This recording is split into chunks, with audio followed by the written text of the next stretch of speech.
Inatasan ng komite ang Department of Education sa naging pagdinig ng House Committee on Basic Education and Culture na tutukan ang mahigpit na kampanya laban sa malnutrisyon at pagkabansot bilang bahagi ng National Nutrition Program. Si Bian Manalo nagbabalik para sa detalye. Pinatututukan ng House Committee on Basic Education and Culture ang pagpapalakas ng National Nutrition Program sa mga eskwelahan, kabilang ang pagdaragdag ng school health personnel at iba pang manpower. Sa pagdinig ng komite, sinuri rin ang papel ng Department of the Interior and Local Government sa pagtiyak na maayos na nagagamit ng mga lokal na pamahalaan ang kanilang pondo para sa mga feeding program. Tinanong din ng mga mambabatas kung may mga LGU na hindi nakapagbibigay ng sapat na suporta sa programa sa kabila yan ng mga pondong maaari nilang gamitin tulad ng Special Education Fund at iba pang local funds. This is still a current provision. This is being implemented now. That is why I am surprised that it is your concern. Ibig sabihin, meron kayong alam na LGU na hindi nagpo-perform ng responsibility nila. And that is incumbent upon you, DILG, to tell us now.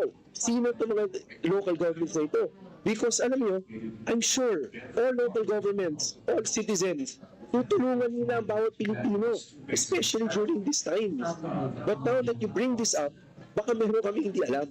Baka meron kayong alam na LGU na hindi pala gustong tumulong pag walang na-download na pondo sa kanila.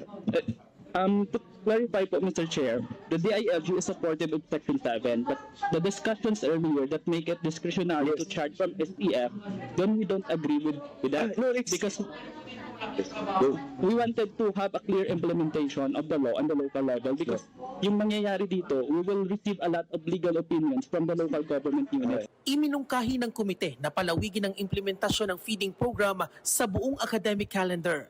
Sa kasalukuyan, may mandato na 180 classroom instructional days sa mga public school. Subalit may mga pagkakataong hindi ito nakukumpleto dahil sa mga kalamidad at iba pang pagkakansila ng klase. Kaugnay nito, isinusulong na ipagpatuloy ang feeding program kahit sa mga araw na walang klase kung saan maaring tumulong ang mga LGU sa paghatid ng pagkain sa mga estudyante. Magmumula ang pangunahing pondo sa Department of Education habang maaring naman gamitin ng mga LGU ang kanilang Special Education Fund at iba pang nakalaang pondo. Isinusulong din na maisama ang summer remedial classes sa implementasyon ng feeding program.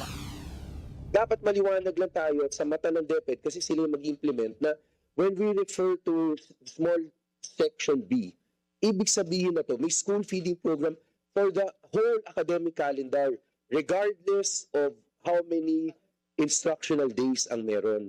Basta from day 1 up to the day na last day, dapat merong school feeding. Inatasan naman ng komite ang Department of Education na mas paigtingin ang mga hakbang laban sa malnutrisyon at pagkabansot ng mga mag-aaral bilang bahagi ng National Nutrition Program.